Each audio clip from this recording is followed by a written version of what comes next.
I'm curious, do you believe that extraterrestrial intelligence has visited planet Earth? I think you can go a step further. It hasn't just visited, it's been here a long time, and it's still here. And it has basically, people talk about the wow signal, looking for extraterrestrial intelligence. The wow signal is that people see it on an almost regular basis. That's the communication that's already here. And that statement seems so incredible that it's tough to believe, right? Like, people hear that, and maybe a lot of people here hear that, and they don't believe it. And so I'm curious, if you had to assign a probability to that statement, that you believe extraterrestrial intelligence has visited this planet, what probability would you assign? 100%. And that's not just my opinion. I mean, look, the National Defense Appropriation Act, passed last year, signed by Biden in December. 30 pages of that is the establishment of an unidentified aerial phenomenon office, the establishment of looking into the harm that's happened to any of a number of the individuals, going back to 1945 and looking at the disinformation and misinformation that has been basically articulated over the decades. 12 US senators have signed on to a document that basically says we want the information. The establishment of an office, Arrow, in the Department of Defense, has 25 people working in it right now.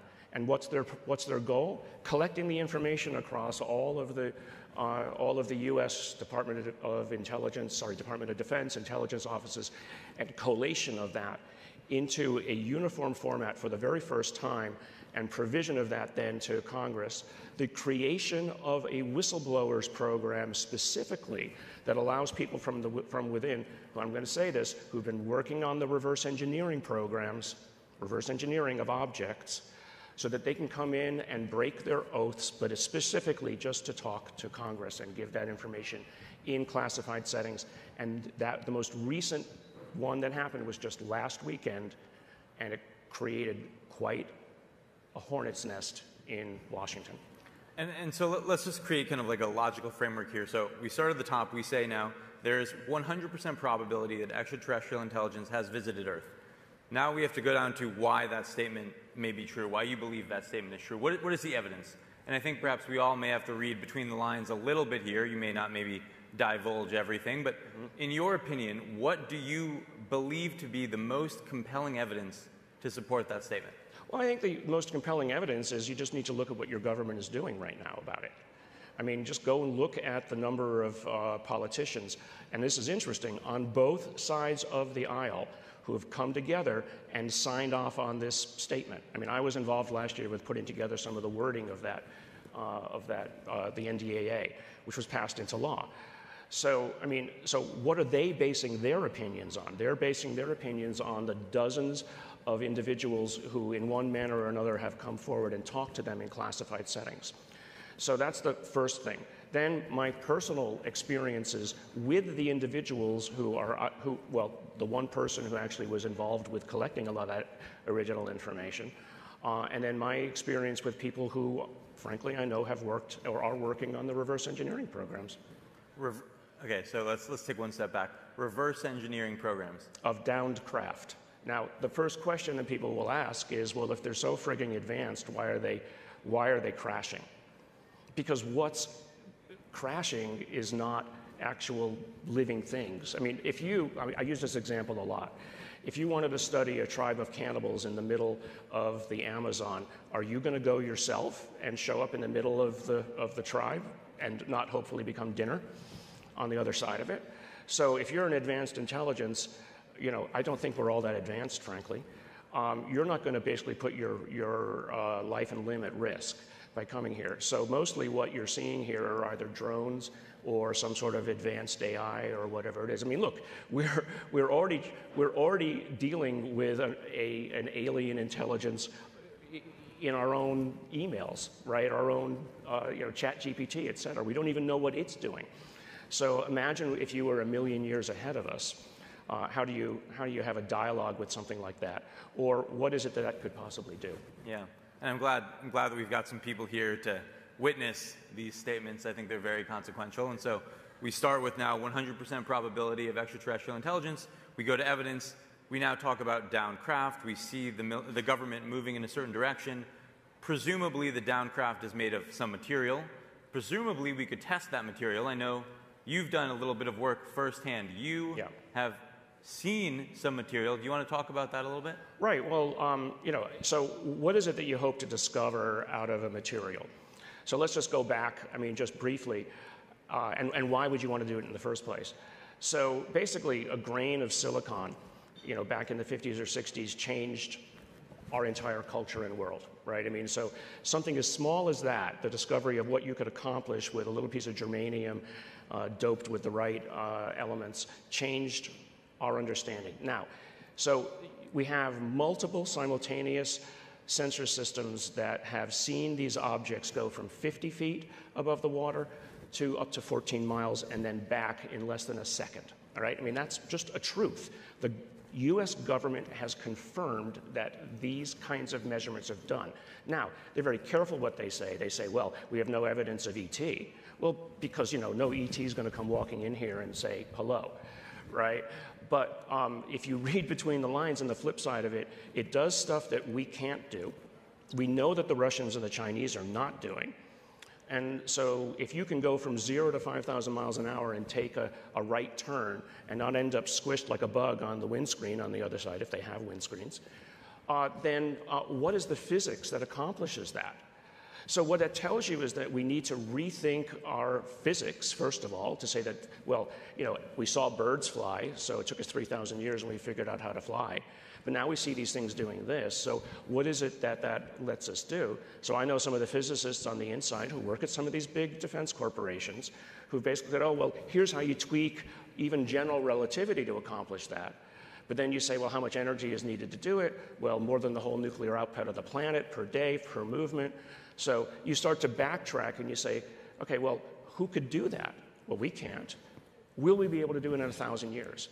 But if we had a piece of any of this, let's say it's 1,000 revolutions ahead of us, or 1,000,000 revolutions ahead of us, even a tiny piece of knowledge from that could revolutionize what it is that we're doing.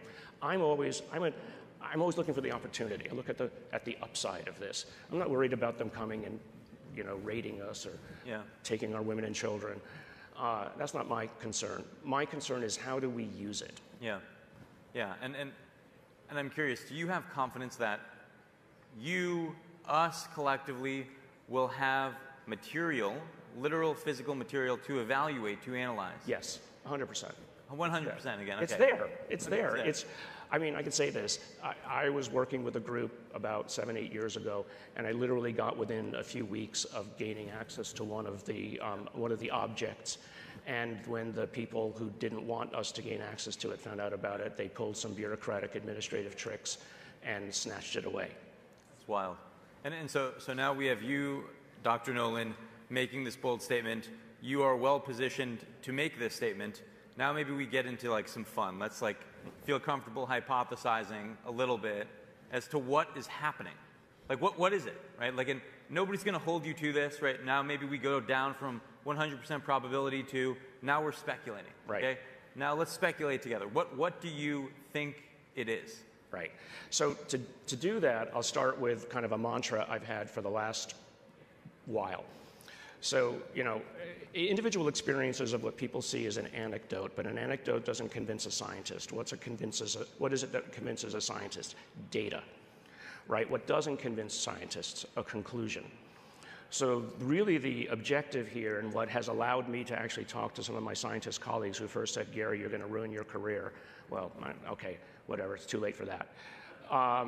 But I haven't. Because I basically say, look, if you and I can agree that the data is real, irrespective of what the potential conclusions might be, the hypotheses, then the onus is no longer on me to come up with an answer. Now it's also on you, because we're having a discussion about this. So it's believe the data, not the conclusion.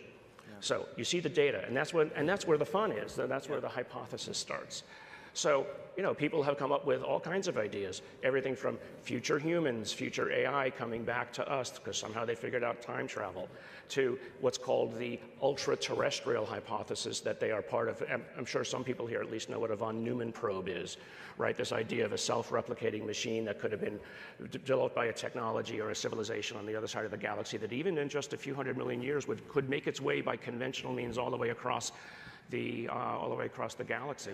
And when it gets there, it basically builds copies of itself and it does what it's doing, and it basically, some other civilization sent it out. Now, Avi Loeb was here last year, so I'm part of an SAB with Avi Loeb on a company called Copernicus Space Corporation, and guess what? Our objective is to build the first von Neumann probes to go out and spread humanity's original presence across all of reality.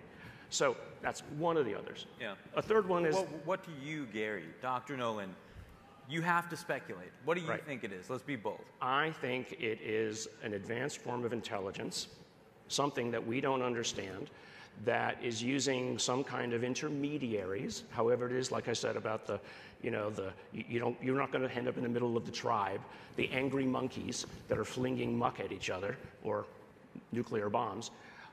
You're not going to show yourself in the middle of the angry. You're going to send intermediaries.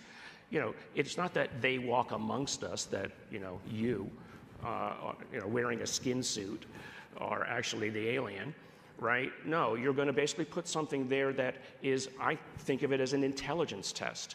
Can you see what's in front of you for what it really is? Yeah. Can you see the anomalous data point that is there that you realize what it is? I mean, when the South American native tribes first saw the Spanish ships coming across the horizon, they didn't realize what it was. They couldn't see it for what it was. So, you know, this is, as I said before, this is the kind of the wow factor. That they're showing up, they're saying, well, who amongst you are intelligent enough to realize what it is that you're looking at? Yeah. They don't have to land on the White House lawn. We can always make the joke about, is there intelligence in DC at all, right? You just need to show yourself to enough to acculturate. Yeah. Now, if you've been around for a long time, and this is something that I do think has been, they've been around for a long time, they are affecting our culture, right? It's actually often thought that many of the religions that we think of as the most important have been part of this process. I mean, there are so many tangents to go down. We have about 1 minute and 45 seconds. Wow. We've covered a lot, though. You know, I think what you just said feels like it has strong parallels to religion, to what's happening with AI right now, to the simulation hypothesis. Like, they all are kind of saying something very, very similar here. Right. And I guess I'm curious, right, as we wrap this up, what happens next? Well, what happens next is, I mean, what you're actually seeing is what's happening next is the professionalization of this, right? It's not just me. I mean, I have many now scientists with whom I'm working, right? There's Ryan Graves, who was one of the pilots that saw some of the objects in those videos. He's got the American Institute of Aeronautics and Engineers, 50,000 strong organization. He's got a group within them, as well as a 501c3 for civil aviation. Yeah. You know, we've used, and I'm just going to be honest, we've used the threat narrative that these things are showing up repeatedly. I mean, this is today. They're showing up repeatedly around our ships. So I think the objective has been to make it okay to talk about it. Yeah. Because we made it okay to talk about it, we opened the apertures on the filters on the sensor systems. That's what partly led to the seeing of those Chinese balloons. You wouldn't have seen them if it weren't for that. Yeah. Right? Because we created laws that said it's time to open the apertures, because they were only looking at particular flight paths of things that look like a missile or a plane. So that's the next part. I'm frankly involved with the development of a 501c3 myself. We're calling it the Sol Foundation. And our objective is to actually write policy papers for governments, and commercial enterprises to basically give them the opportunity to think about it. It's not that it's going to happen tomorrow. It's a slow release process, we think, but to basically give that opportunity. And then to develop, what I'm doing actually is developing novel kinds of materials analysis pipelines for basically analyzing the material which is in the public sphere or the semi-public sphere, but then also, frankly, as a goad and a lure to bring in those who do have the stuff behind the scenes so that they can say, oh, okay, because I want to see it published. Yeah. I don't want to see it behind the scenes anymore. Yeah. And finally, what you're seeing is that a lot of people who are within the intel communities as well are frustrated, and they want to bring it out because they haven't been able to figure it out because the best minds aren't working on it. Yeah. The crazy scientists at Harvard, MIT, Yale, or wherever are basically not allowed in because maybe they do a little bit too much of this or other things, and they couldn't get a security clearance if they wanted to. Yeah. Well, I mean, I agree. I think that we need to destigmatize this narrative. We need to share this narrative more broadly. The time gods gave us 2 minutes, Dr. Nolan. It looks like we were doing pretty well. People seem to like it. We're very lucky there. I'm curious, how can we accelerate this, right? Like, we want to get the brightest minds on this. I think maybe you and I share this. Like, let's go. Let's do it. I think you need to bring together, I mean, this is the part of this professionalization. Yeah. You need to bring together the right set of, basically, frankly, anthropologists and sociologists. How do we talk about the fact that we're not at the top of the intellectual food chain, first of all? How do you deal with the religions? Every one of these religions is going to basically look to whatever that is and say, okay, well, what do they believe?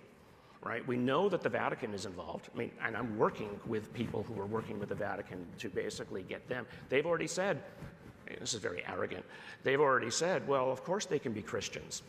Of course they can have a Jesus. They can be saved. They have a soul. I mean, I think the opportunity is for us to worry about whether they think we're worthy of saving. Well, Dr. Nolan, I really appreciate you taking the time to have this conversation. I appreciate all of you coming on this journey with us. I hope you learned something new. I hope you're willing to question your beliefs just a little bit more, and maybe together we can understand reality. Yeah. There's something here. There is. Thank you, guys. Thank you.